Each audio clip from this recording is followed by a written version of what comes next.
Unlocking marital bliss.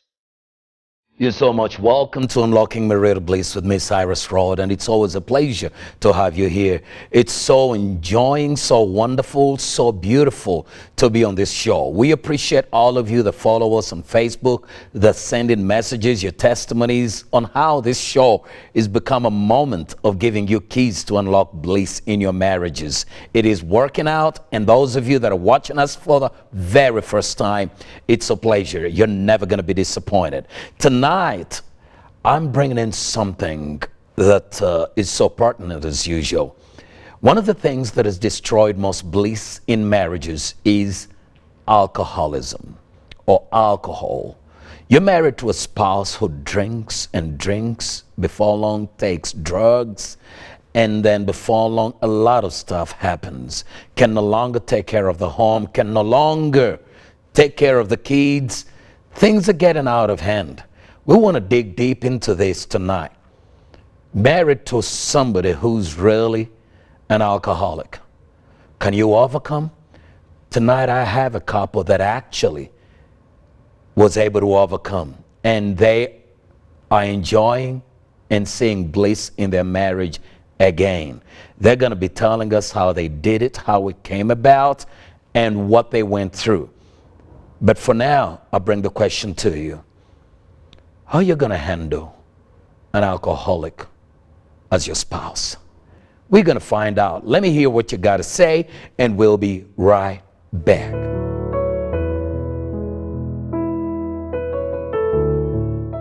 One thing I know that is alcoholism is a state where someone is really addicted to alcohol, to an extent that they cannot do without it. Is drinking bad? In my own opinion, it is very bad. I went to school with guys who are drunkards now, and they don't show anything. They don't have a sense of responsibility. They're as good as useless. So I grew up knowing that alcohol is evil. So whoever is part of alcohol is actually practicing evil. Well, alcohol is good for your diet. Well regulated, it is good for your diet. But it has so many disadvantages. For example, it can lead to broken marriages. People will not be able to tolerate you. You become less productive. Once you get drunk, you will never have a sense of understanding. Once you get drunk, you never reason on your own. Once you get drunk, you become excited. You become a public nuisance. It's really hard to get along with them. Have weird characters. Sometimes they do things when they're in the influence of alcohol, until it gets so hard to get along with such people. I had a friend. His name was Sam. Whenever he could come back from the work, he used to come home and we could jazz what. But later on, he started what? He started boozing. He could take alcohol, eat marijuana, smoke weed, such things. But later it affected him. He ran mad. We tried to catch him and take him to Butabika, but later on he escaped, and right now we don't know where he is. Love that person so much, because it's not that they want to be drunkards.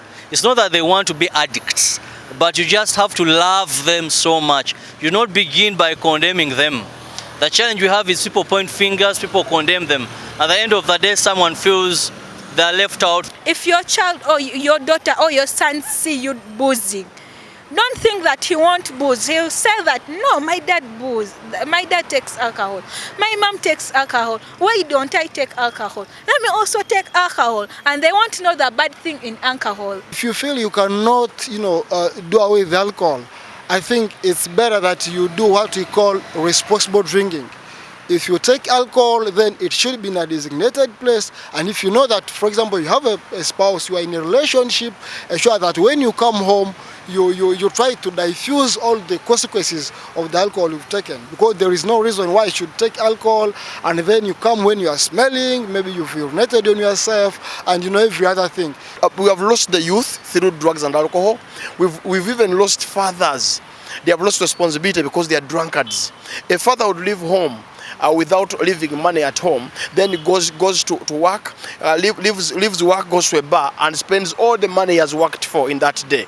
You must not live in denial. Know that I have this problem, or my spouse has this problem, then if you're the person who has that problem, accept the advice. People are doing it because they love you, they like you. Once you accept, it's very easy for you to devise mechanisms or solutions of addressing that. But importantly, you should find out, why is this person engaging in that excessive drinking? Alcoholism really needs counseling. Very good counseling. You need to talk to someone, sit them down, tell them the dangers of alcoholism, and if it's possible, then you can reach out to counseling centers such that this person is really put to test, and they see how they can really help them. Know that alcohol is something you can do away with, either completely or you can minimize your consumption levels. So know that it is something, you're in that situation because there's a decision you take to be in that situation, and you can get out of that situation if you're determined. Personally, I'm happily married. I have a spouse, and sure, I don't drink. My spouse doesn't drink, and we are living a happy, life. We have a happy family. We don't drink, nothing like drinking. And I really would advise everyone out there. I mean, this issue of drinking, especially when it turns into alcoholism, you can do away with it, and it's the right thing to do.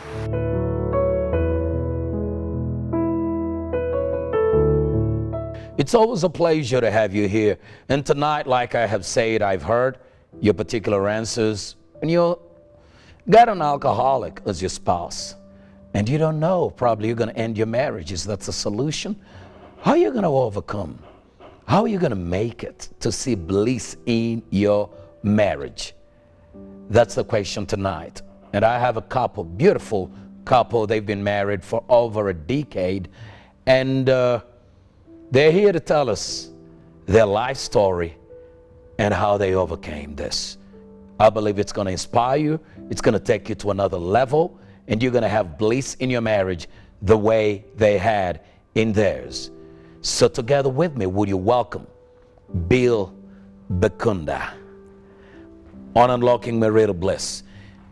Thank you. You're so much welcome, Bill. Thank you again. Yes, here at Unlocking Marital Bliss, we believe that we can just express ourselves, be free, and let the audience learn from us. Let the audience learn from us. So, having you on the show tonight, you came with somebody. Is this your sister? Who's she? This is my lovely wife. She's called Rachel Simenta Bekunda. We all use the name Kahirimbanyi, which is my surname from my dad. Yeah, she's the lady you've been talking about who had a spouse that was an alcoholic. Wow, so you were an alcoholic? Yes. The way we... You struggled with it? The way I mention it is not usually acceptable to many, because I say that I'm an alcoholic in long-term recovery. Mm-hmm. The reason behind it is scientific, because it means that if I am not an alcoholic, that means I can sit and drink a glass of wine and nothing would happen to me. But just like a diabetic, once a diabetic, you are diabetic. It's just a name. Only that the stigmatization of the word has led people to even detest the word alcoholic, but it's a disease, as science shows. Alcoholism is a disease, just like diabetes, just like any other disease you can talk about. I want you to first explain what you really mean, because our viewers don't really understand that. How do you say alcoholism is a disease? Alcoholism becomes a disease because it is characterized by failure of control on the mind. The mind is actually affected. So that when you use alcohol, no matter at what levels, as an alcoholic, you will lose control. It changes the mental structure of the brain, and anything that changes the structure of the human morphology is a disease. Yes.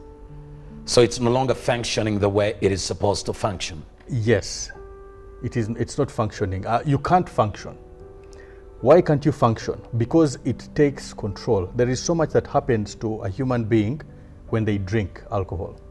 First and foremost, alcohol is there is no safe level of alcohol use, even a glass of wine, because alcohol in itself is not a drink.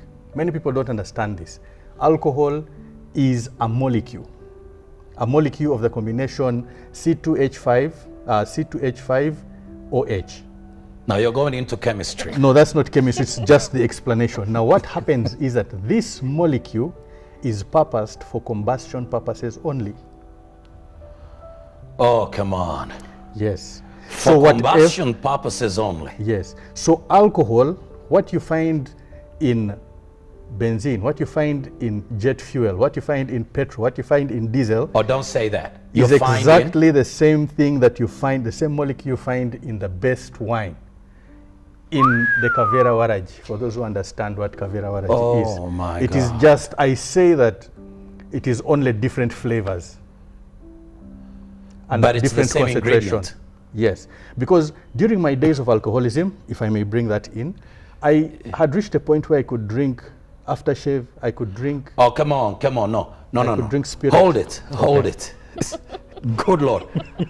You're going so fast. Okay. Now, let me find out. Yes. How did you start this drinking? The drinking How did you start this drinking? Was it after you got married? No.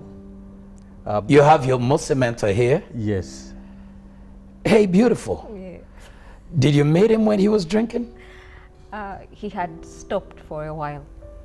When he met you? Yes, he had stopped for like 6 to 7 years. No way. Yeah. It's a long story. It's a very long story, yes. So Bill, tell me, how did you get into this alcohol? Yes, it didn't start as a need or a want. And the first time I took it, I did not expect anything to go wrong with me, because I was lured by my friends in my senior 2 at the age of about 15. Yeah. And they just said, come, because I used to lecture them a lot about drinking. And they say, come, let's go together. And you just see how we operate. You were the one telling them No, they were against telling, drinking. yes, and they And said, now they bring you into it. so that I stopped giving them my lectures. So I go there to prove a point as well. But of course, the story begins because the first time I drank, I didn't like the taste. I was drinking just to fit in for the moment, to get out of that fear. But my life changed because I felt I had found something new.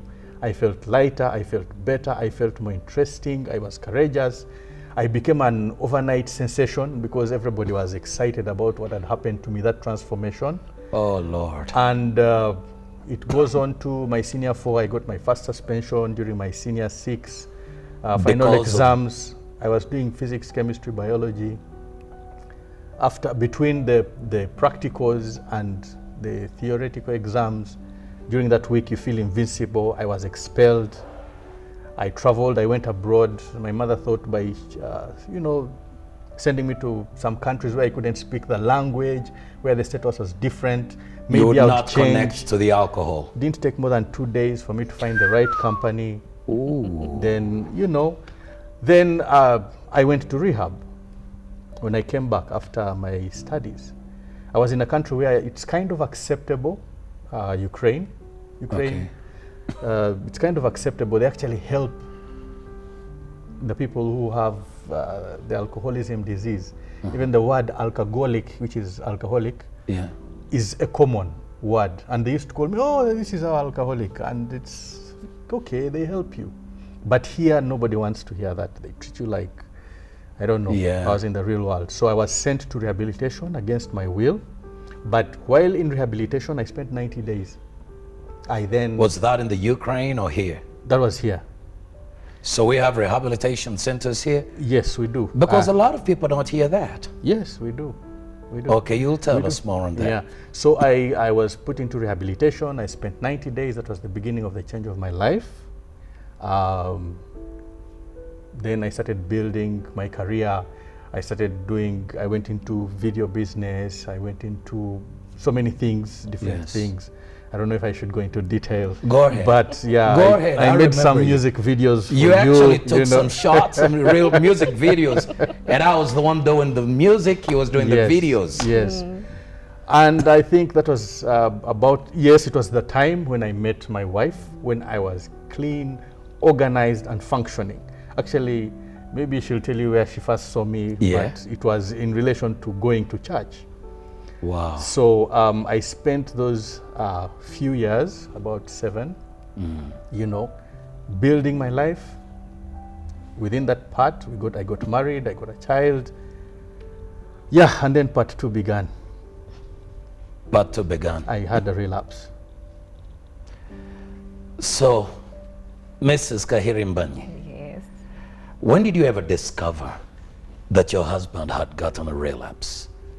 After getting married, after 2, I think 1.5 years to 2 years, Yeah. he left Kampala. He left us here in Kampala and went to Kabale to do some more business, Yes. to grow the family. Yes. So when he reached there, I think life became a little tougher. Yes. So Yes. so during that time he was alone. He was alone, and we were also this side in Kampala. Yes.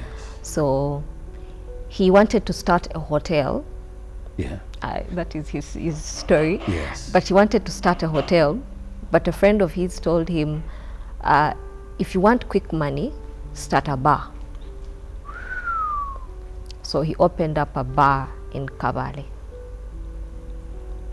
And one of his friends told him, but why are you starting a bar and yet you know who you are? He was like, no, I've handled this for quite a while, so I'm good. I can beat it. Yes, I can beat it. So that's where he started his drinking. So he opened up a bar. He opened up a bar, yes. And he knew that he had just come out of this alcohol stuff. Yes. He better keep away. Yes. But he somehow convinced himself that I can beat it. I can beat it. So I think someone convinced him, drink with us, come and join us, come and drink with us. This is only one. You just take a glass and just for now, with friends, to hang out with friends. Yeah. I think when he took that first sip, that He was drank it. the whole bar. Cleared. He cleared the stock. Oh my God. Yeah. Yeah. And how did you get to know this? So people started calling me from Kabale. They were like, why don't you come and join him? Why don't you come and join him in Kabale and you stay together? But he had promised me he will come. He was like, no, let me first organize myself in Kabale, then I'll bring you. So I'm just setting up. But he's telling you I'm setting up and you're not sure I'm not sure. Yes. whether he's really drinking. You're sure he's not drinking? I was sure he wasn't drinking because the people who would call me wouldn't tell me exactly They wouldn't tell you what the challenge was. what is happening. So they would just keep on telling me, why don't you come? Why don't you come? And they would also tell the mom, his mom, they're like, I think there's something wrong. And the mom also wouldn't tell me. So I didn't know. So one night, I think he had traveled with a friend to Kampala. I think a friend went to Kabale. Picked him up. Yeah, so he wanted to come to check on us. So he comes in the middle of the night. Knocks at the door. No, I think we were in the flats. We were in the Yeah. lobby flats and we were up. Yeah. So all of a sudden I hear people shouting In the parking lot. in the parking lot, yes. So I hear people shouting and screaming. My heart skipped a bit. I'm like, oh, that is him. Because I heard his voice. His voice. So I went to look through the balcony and I saw him And he was full. full to the brim. Oh my God. So that's where I got to know it. Whoa. What went through you at that moment? Like a shock, Yeah. denial? It was like a shock, but I kept on convincing myself, no, it's for a while.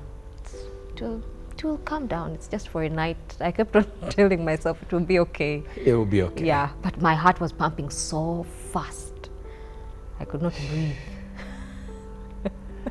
And he was there feeling he's on Mount Everest. Yes, and he kept on telling me, look at me. This is who I am now. Oh my Sorry. Oh my goodness. Look at me. Yes, look at me. This is where started telling me all the stories in Kabale, started telling me everything. And he's high at the moment. Yeah. And what's going through your mind? He's telling you these stories and you're like interested, or you're thinking, what in the world is happening to this guy? Yes. I was kind of numb. Oh dear. Because I had nothing to, I couldn't say anything. First of all, when he's drunk, he speaks so loud that you cannot speak over his voice. He's all over the place. Oh my God. So yeah, you can't speak over his voice. So I had to keep quiet. And how long? So that happened, and then you woke up in the morning and he's sober? He was okay, trying to catch up. And then he wanted to leave again, because I think when he sobered up, he was like, no, I can't stay in this environment. So he You gotta run back to I Kabale. have to run back. So he ran back. So during that time, I don't know whether this was God's doing, I get a job and they post me to Kabale. Oh my God. That is God at work. Yes, so but his plan was, let me close this bar and I come back to Kampala. But unfortunately, I was also going back to Kabale, so he couldn't leave. So he maintained his bar. He maintained his bar, and yeah, life started. So the life starts, and Bill, what's going through your mind? Now you all of a sudden you're so high, you're screaming, everybody's asleep, you're shouting, and you have a beautiful girl in the house, and what is going through your mind? She's seeing me like this. Look at me. It's what we call a blackout. You actually don't know what is happening at the time. Okay. Usually after a drink, I would wake up wondering, what is somebody going to tell me? And sometimes, because I didn't remember a lot about what was going on, I used to think people would exaggerate what was happening just so that they can pin me down or make me feel guilty. And yet actually what they were doing was tone down what was happening. Oh Lord. I've had different versions. I've had a version from some of my very close friends who tell me exactly as it is. And then I've had versions of those who care about me. And they don't. And you find that they have actually toned it down just to make it. So fact is, when a person is drunk, you do not know the extent to which you are doing whatever you are doing, because you are not there. What do we say? When you drink, it depresses every part of your brain. That means, why do you hear people making more noise when they are drinking? Because they can't hear well. Why are you not allowed to drive? You can't see well. It's depressing your the senses. hearing, all your senses. It is not only depressing the voluntary, but the involuntary, the heartbeat, the functioning of the lungs, which is why it's easy for someone who drinks to die on their chalk. Basically, we say it is also depressing your mental faculties, as in it's cutting the thinking. Yes. That is why people take more risks. That's why they are more daring. That is why everything seems to be making more sense. That is why people think that all the deals are made in a bar. Yeah. Because people talk without the fear factor. They say whatever it is. So that is the state I would be in. It is a state where you don't really care much and you don't remember, because it's also depressing your memory. All your faculties are literally attacked. So the more you drink, the more they are depressed, until when we say you get unconscious. Because blackout is functioning without knowing, then getting unconscious is what people usually call the blackout. Yeah, okay. So you wake up with when memory actually the loss. blackout occurred already. It already occurred. It would occur whereby I would come home, I am seemingly normal to some extent, but I'm doing outrageous things. And I can't recall it the next day.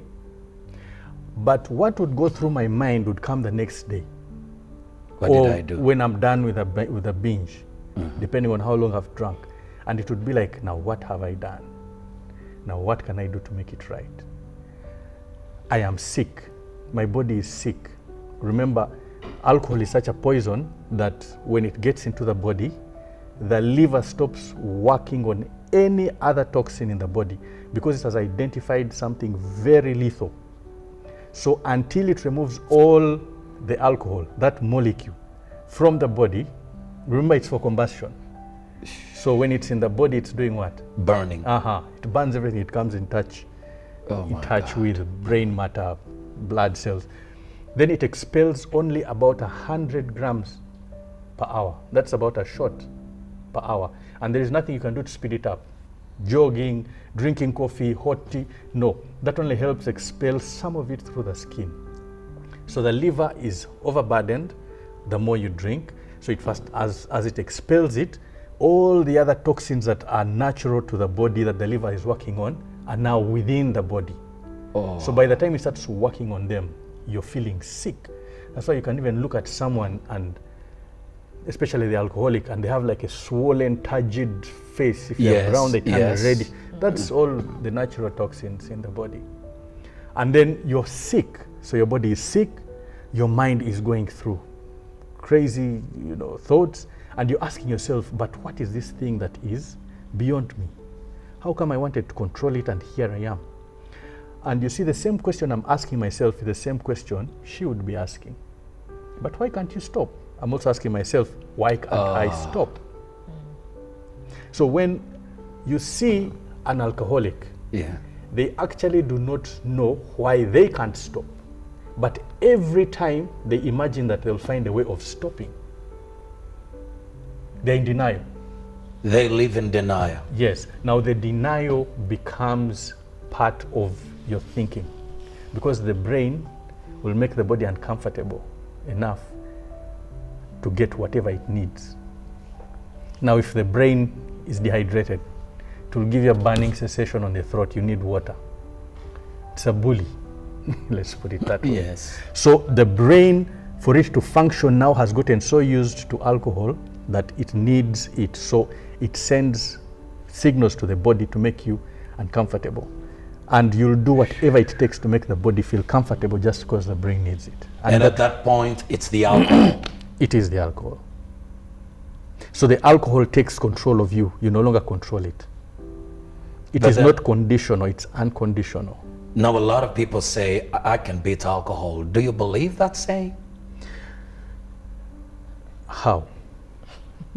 Okay, we're going to come back right now, and then we're going to build up with Bill and his beautiful wife and how they overcame this. You see, he speaks with such a lot of wisdom and knowledge. He overcame it, and he's going to tell us how they went through it and how the wife was able to overcome. When we come back.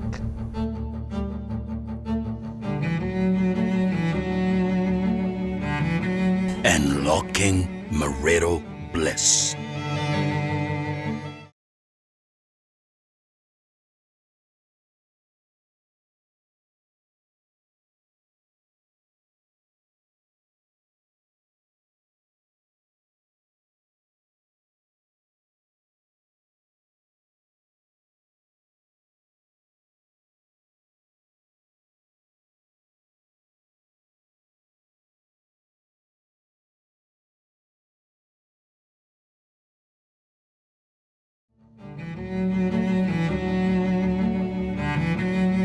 Unlocking marital bliss.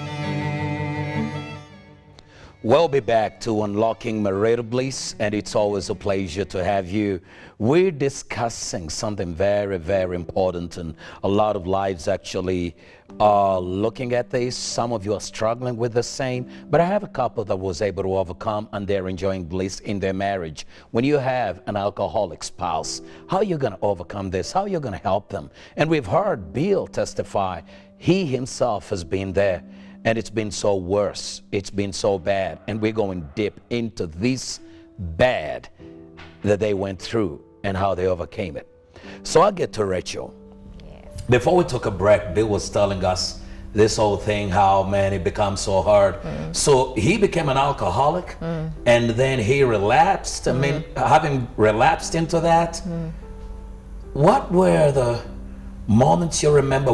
Now you told us he comes back screaming and you think, okay, that's a one-off. And then when does it dawn on you that I've lost my husband, he's gone? Now remember, I had gone to Cavalli Now, Yes. now I'm in Kabale working. So now I'm a working mother. Okay. And How a many wife. kids by now? We still had one. Okay. Yeah. So I would, because now he's running the bar. He had no any other business. Yes. So I would leave him home, come back in the evening, find when he's drunk. Because remember, he's at the bar. I know, that's the business. Yes, that's the business. So you find him with his friends, drinking. Now, I think when I would And he's reach actually home, drinking the stock. yeah, he actually drinks the stock. He drank it himself. Oh my God. So he would, every time, there are times when I would come back in the evening, and then him and his friends decide to just go. Let's go and drink somewhere else, evening. So one day he goes and he never comes back. Monday, Tuesday, Wednesday, Thursday, Friday. It would go a whole week. And he never calls? Sometimes he would call when he's a little sober-ish. You would call and he picks up. So that's how I would tell how high he is or how sober he is. So every time he would call, he would pick up. And tell you what? He wouldn't even say, yes, he's shouting. That's when you know he is a little bit. But then when you call the next time, he wasn't picking. So you know he has blacked out. He's high. He has blacked out. So he would do those bingings for a whole week and he doesn't come home. So I would count. It started getting to me that I would count days. Now that he has gone on a Thursday, so he's going Thursday, Friday, Saturday. So I'll start counting And you days. plan your... Oh, God. And indeed, he will show up the day That you had imagined. that I had imagined. So he shows up and he's terribly high. Yeah, and he, and he Rachel. reaches home and yeah. And what's going through your mind? Here is a Rachel. I mean, here you have this guy. He's becoming a nuisance. Yes. And then he's not. And then is he paying bills at home by then? No. And the only bills he pays are his. Yes. You'd buy stock. You'd be like, okay, the stock is finished because he has cleared the stock. Yes. And he has nothing else to do. So in my The kind mother of, in you yes, jumps up. I would think, okay, he has nothing to do. So Let me he'll support go. him. Yeah, so he will go back to drinking. So let me support him, and we buy and we get a new stock, so that at least he has something to do. You Yes. buy the stock, he clears it. Oh my God. Yeah. And what's going through your mind? I mean, you're an amazing woman. What's going through your mind at that point? You have your son. How old is your son by then? It was a daughter. A daughter by then? Yes, I was 2, 3 there. Yes. And she never asks, where's daddy? But I think because he was at home, sometimes we would have no nanny at Yes. home, so she's with him Okay. sometimes because I leave them together at home. So I just go to work, come Yes. back, find him there, drunk, whichever state he's in, but with his daughter. He never leaves her. Well, let me get Bill in over there. What? I mean, your faculties are totally messed up. Your reasoning, your functioning in the brain is at 0. And then what is it that causes you to hold on to your daughter? What's in there? Or what was in there? You know, there is the brain doesn't stop functioning completely. Yes. And in the brain we form patterns repetitively, and the brain stores, it doesn't forget. For instance, if I tell you to go back to your home of childhood and you've not been there for 20 years, you'll reach there and you're triggered by what you see. Then you remember, oh, there was a road here, oh, there was, you see. Yes. It's registered, yeah? So there are Okay. patterns. I look after this child over and over, so it is natural in me. There is a saying that a drunk person will never fail to find their way home. That's very Why? true, yeah. Because they have formed a pattern that it's so easy. So when everything else is depressed, the strongest patterns in the brain Yes. continue functioning. So it is easy that, like with closed eyes, they say, put him in his car, he'll drive home. And surely he will, because he can remember nothing else except that pattern. So that's what happens. That's why I was able to.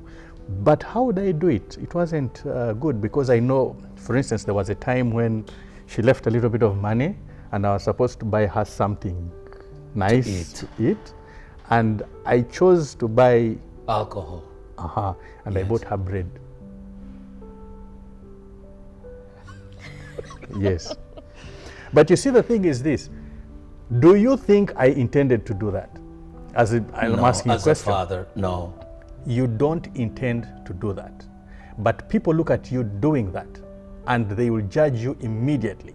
And therefore it becomes a moral problem. Yes. They will not say it's the alcohol because everybody drinks. Yes. But let me take you to my senior 2 when I started. Was it in plan that at this time in my life I want to behave like that? No. No. That means alcohol did something to my brain to change my structural thinking for me to think differently. The people that are saying, oh, I'm high right now.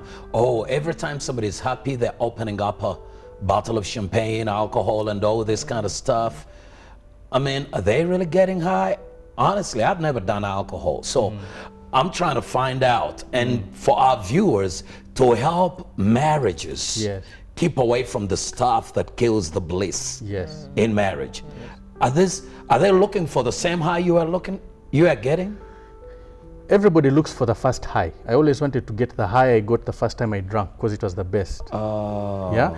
Others are looking for the comfort that they get, because some people don't just start out of fun. Some people start because they have a problem. They're depressed, they have anxiety or something like that.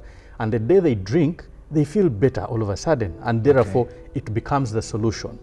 At the end of the day, whether you're coming from a poor background, a rich background, from suffering or no suffering, there are people who, when they use, they will become addicted. And there is a bit of science to explain that as to why. Some of it is hereditary. They say, if you notice there are so many people around in your family with the problem, it is likely to affect 1, 2, 3 or some of your children. It can skip your children and get the next generation. Just like, let me compare it to albinism. Once it's there, but it can skip generations and it can just pick on 1 or 2 or 3. So there are factors that show and determine why there are many problems in certain families. Why some families don't drink. There are certain theories I've read, like people who produce less dopamine, when they drink, they feel they're high, that they've never felt the good feeling, and so they want to repeat it. And those who have a lot of it naturally, there is not much difference when they use it, so they feel they don't need it. But all that is science. Getting back to me, I didn't understand what was happening to me, and I couldn't explain it to anyone, because for the longest time I would explain, I want to stop, I am going to stop. I didn't know how, but every time I was determined. I would spend nights praying. I was a very prayerful person. I would cry. I would lock myself in a room when she's away, when my daughter is sleeping, and I say, God, if you love me, really, you can't let me go through this. And then I find that I have such a strong desire to go to drink that nobody could even stop me. After praying? After the prayers. 2, 3 days, a week, a month of prayer. And the moment you end the prayer, the moment the triggers come, comes back with a full bang. Yes. And that is why many people who call it a moral problem are wrong. They don't understand it. It has nothing to do with morals. Everybody would like to be in line. Everybody would want to have their finances in order. Everybody would want to live a better life. But they just don't know how to deal without their solution, because whatever problem I would get, I needed the booze for solitude. I mean, is that the word? To feel better about myself. Give you a sense of belonging. It worked better than prayer for me. I would pray and get no answer. I drink and get the answer. I feel you. I feel you now. So I was in such a bad state, nobody would understand me. So I reached a point of saying, why should I care? I can as well go down the drain. I tell her, I'm not going to drink again. I'm done. This is it. She comes back after a week, in the evening, or even the next, or even that same day. And you're high. I'm there already. The mood has changed. Now my hands are all over the place, you know. And how is she feeling? What is going through your mind at that point? I mean, now he's given you these promises and he's broken them and broken them and broken them. And what are you going to do now? Pack your bags and leave? I thought about that a lot of times. I know. A lot of times. What But- stopped you? Prayer. Oh man, look at this. Yeah. And to you, you were getting answers and he wasn't getting any answers. For a while, I don't think she was getting answers as well. So. Yeah, yeah. But I had no places to go to. I reached a time where I had no friends, Okay, because Kabale is a very small town that's true. that everyone knew him. Oh Lord. Everyone knew him. Every supermarket, every shop. He was that. He was everywhere, and everyone knew him. For the wrong reasons. For the wrong reasons, yes. So I reached a time And you still loved him. Yes, I did. Oh, Bill. Yeah. So I would reach a time and I have no friends. So all I would do was home, work, and I would always use the boda Yes, so that I don't stop in certain places. I know. I wouldn't go shopping. I would Because send everybody now knew you too. knew me, yes. That's the woman that is trying to hang around with a drunk. Yes, actually people would keep on asking me, are you still married? Like, yes, I'm still married. Are you still? Those were the questions. And you know, there are many people watching us right now and they're asking the same questions Yes. that you yourself were asked. Yes. They come to them, the people identifying with you right now. Yes. Are you still married? Yes. Are you still married? What kept you strong? Yes, you've mentioned prayer. How did you react or respond to some of his behavior? Because usually when he's drunk, the next thing he's going to come back home and guess what? He wants to have sex. And he's all the way here and he wants to have sex, and what are you going to do? How did you overcome some of those days? I know there were days you said no. Very many days. Very many days. And then he lost it. He throws a tantrum. Yeah. Yeah, but you put your foot down. Yeah. So it went beyond that. I could not handle it anymore. You got to your breaking point. Yes, I was like, no, I'm done. I'm And you really still done. have one child then? Yes, I held on to that. I'm like, no, I'm not having a baby right now. I'm not having any other. People would keep on telling me, but you have a good job, you have a child. Walk away. Walk away. What else do you really need? You have everything. You can actually start your own life now. You're still young You're and beautiful. Yes, Walk away. Go. My in-laws, everyone. Go. We know him. Even your in-laws have Yes. given up. Like, we know this guy. We have been with him. So go. It's okay. Just go. We understand. We understand. Just go. And you said no. I said no. I said Oh. no. Because I think it is a spiritual thing. You're right. It is a spiritual thing. I reached a time and I noticed he actually cannot Help handle. himself. He cannot control himself. Yeah. But before that, when I reached the breaking point, I told him, you know what, pack up and leave. Yeah. Go and start a new life. Leave me Leave alone. the environment. That's what I thought. Yeah. Leave the environment, leave the friends, leave everything. Go and start afresh. Wherever you will be, I'll be with you. Yes. I'm here. I'm not leaving. Just go. Yes. Just go. Yes. Like a good man he is, he accepted. He packed his He bags. packed his bags and said, okay, let's So you knew there was that sweet guy inside there, Yes, I knew him. irrespective of all this Yes. faltering and Yes. So I told him, just go, leave Kabale and go and start afresh in Kampala. So he left. He came to Kampala.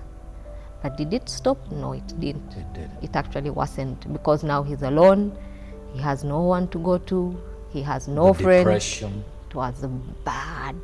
That's when I knew this guy is dying in the next few years. I'm Still here. So Man. And so how did he move on to get away from this? How did that happen? I think I still go back to God. Amen. It is still God. I love the way you keep mentioning God. Yes. It In is other words, still, he cannot be out of the equation. no, he can't, because they say they are spirit. So it is a Yes. spiritual battle. And you cannot fight it with let me go away, let me do a divorce, let me do this. If he does this, I will do this in revenge. Yes. It won't work. It will not work. I want you to say those words in that camera. Some lady needs to hear that. It will not work. Divorce will not work. Running away will not work. Revenge stunts will not work. What else can I say? Whatever plans you have of revenging after what he's doing, it will not work. It will not work. And so now you went for what works. You and God and started God. something out towards him. Yes, because I grew up with a family which wasn't stable. My father had, I don't know how many wives, but I knew 3. Oh God. So, and he yet was, God and he helped was. you stand. God helped me stand. So, and he was also an alcoholic. Your father is an alcoholic, and Yes. you get married to a man who becomes an alcoholic. Yes. Go ahead. So I grew up in this school where they taught us how to pray. Okay. That's where I got born again. Yes. So I knew because my parents died when I was still young. Now let me get this straight. So Yes. you're an orphan, Yes. no father, no mother, No mother. and you get married to a guy who becomes an alcoholic, Yes. and you have nowhere to run to, Nowhere. and you get those moments of telling God, really? Yeah. Why? Why? I would sit down and ask him, really? I've kept my life clean. I've not And this is messed up. what you offer And me? this is what you have for me. I asked him so many times. It wouldn't be prayer. It reached an extent that it was a conversation. It was a conversation. I know. It was a conversation. I'm like, really? This is where you put me? This is how you pay me back. I mean, Yes. after all the good, I'm not that bad. You know? No. So yeah, it was a conversation between me and him. So when I got married to him and he turns out this way, my heart kept on telling me, okay, this is something from the devil. Yes. Either he's getting back at me or he wants to see how I react. Yes. I'm like, okay, this is war, bring it on. Oh, wow. Wow. Bring it on. This is war. I'm on fight for my man. I'm gonna Warrior. fight. Yeah, So I can yeah, see. that is what I did for a while, because it was my escape route. Yes. I had no church. I couldn't go to church because I was The like, stigma. yeah, the stigma. How will people look at me? That's the guy hanging on to a drunk. Yes. No, and I would feel so uncomfortable. Yeah. And then there's this church that I want, and then I'm looking at this church and I'm like, no, this won't do for me. Yeah. There's something that I'm longing for and I'm not Yes. finding. So I didn't have a church for quite a while. Yeah. I couldn't go to church. It was you and God at It was home. me and God. It was me and God. Isn't at it home. beautiful? He never abandons us. He never. He's always there. He's always there. And Yes. so now that you're going through all of this, you know, he's now a sober man. But we thank God for you. You're the star tonight. Yeah. You stood the ground for him. When everybody told you walk away, Yes. you stood the ground. And that is so different. A few women do that today, but you were able to do it. And you had your job, you had everything. Yes. So bring us to how things started changing. So when he reached Kampala for a while, this went on for how many years? How many years? 4? Yeah, Four. about Yeah, it was 4. By the way, before you bring all that out, you mentioned earlier on how you drunk. Now you get to Kampala, things get worse. You heard her saying things got worse. Is that the time you begin going for jet fuel? What is the stuff? I mean, what type No. of drinks were you doing? I would do a sachet of what I called Z. It had pineapple flavor, and it made me very sick. As in, that's what I could afford. That was my, you know. That's what you could afford. Yes, but I was ready to take anything that get me high. Somehow I just didn't enjoy the effect that marijuana or jet fuel or petrol gave, because I even had a friend who would sniff paint. You know, there's yeah, but it just didn't work for me. So I would stick to Z. To Z. Thank God it's illegal now, you know. But during that time, I had nowhere to stay. I was living in places which are an unfinished place, an unfinished house. I was moving around. And yet you had a family. Yes, I had a wife and a child, and you know, and I was almost kidnapped one day. I think someone wanted to sell me for ransom, you know, because I would get high and say, "Hey, my mother is so and so," and then I don't know how I survived. Somehow they allowed me to go because they had driven me to one of those crazy suburbs, and then I tell the guy I need to take a leak, and he says no. Then the guy who was with him says, I just let the guy. So as I get out, there's a boda man passing. I stop him, I jump on, and he rides me back, you know. So things of that nature, life was unbearable. I've forgotten the question you asked me because you mentioned, I mean, you took the jet fuel. You talked about taking perfume? Yes. What do you mean? The perfume, I actually took it way before. As in, it is called Adikalon when I was in Ukraine. Yeah. It's called Adikalon. Yeah. And also Surgical Spirit, because they were cheap. Now, well, the vodka itself was already cheap, but this one was real cheap. It was like buying a matchbox. Oh my so God. when there was a desire to get high and you have nothing else to do. And you put perfume inside your body. Yes. The only thing it would give you was a lot more nausea, probably, because of, but you'd get the effect. I used to drink for the effect, not because I liked what I was drinking. I have never enjoyed the sip of any alcohol. I've never enjoyed the taste of beer. I've never enjoyed the taste of whiskey, of wine, or anything. It's just the high. It's the high that I was looking for. And it's the high that was the problem. So now, my goodness, this story can still go on and on. Yeah. How did everything change? That's a long story. That's a long story. We probably need to host you again. Yes. We need to host you again. The thing was that I realized I'm going to die. Okay. And I needed to get to the bottom of this problem. And the bottom of this problem was to dig it out from the roots. What happened? And why is it like this? How could I have gone through rehabilitation, stayed fine, and then I cannot control myself now? There is a lot more that I need to know. Okay. And that's when I started finding out, you know, what alcoholism really is, how it comes about, not just living a life of recovery, but understanding it. What is alcohol? Where is it from? What is exactly my problem? It led me to underage drinking, the chronic relapsing nature, things of that nature. Then I started knowing how to, now I said, I cannot allow other people to go through what I'm going through. And you started fighting. Yes. And that is when I decided to start. You can see why I'm wearing this and not drugs drain your drugs drain your brain and take your fame. This one usually, because I'm on TV, you have seen famous people being taken down because of a drink. Alcohol is a drug.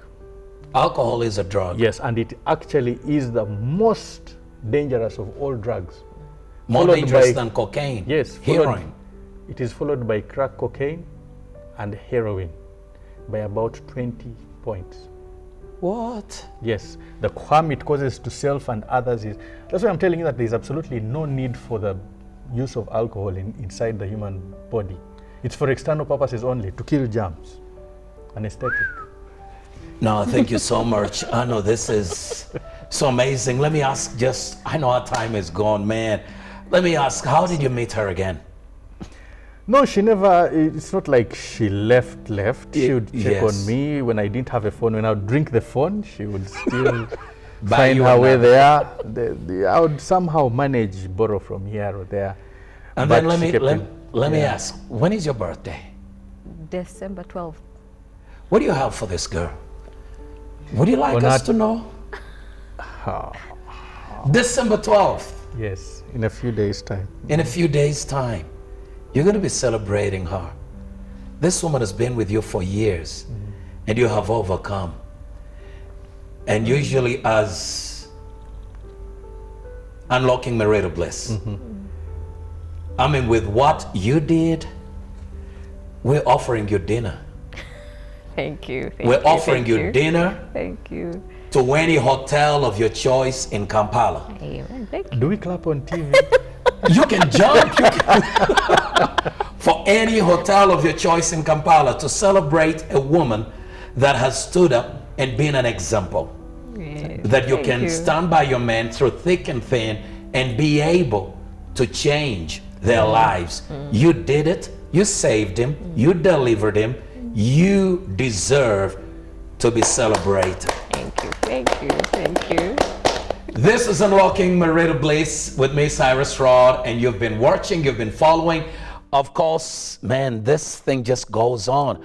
I wish I can have them again, and to my word, I'm going to bring them back because there's so much we need to know how they totally broke this off and how they went to different levels so that you may get the entire story. But yes, as Unlocking Marital Bliss, we're going to take them out for dinner to any hotel of their choice. We want to celebrate Rachel. She is a real woman that saved her man who was an alcoholic. See you next time. This is Cyrus Rod on Unlocking Marital Bliss. And hey, don't forget to follow us on Facebook. We love you. We appreciate you. See you next time.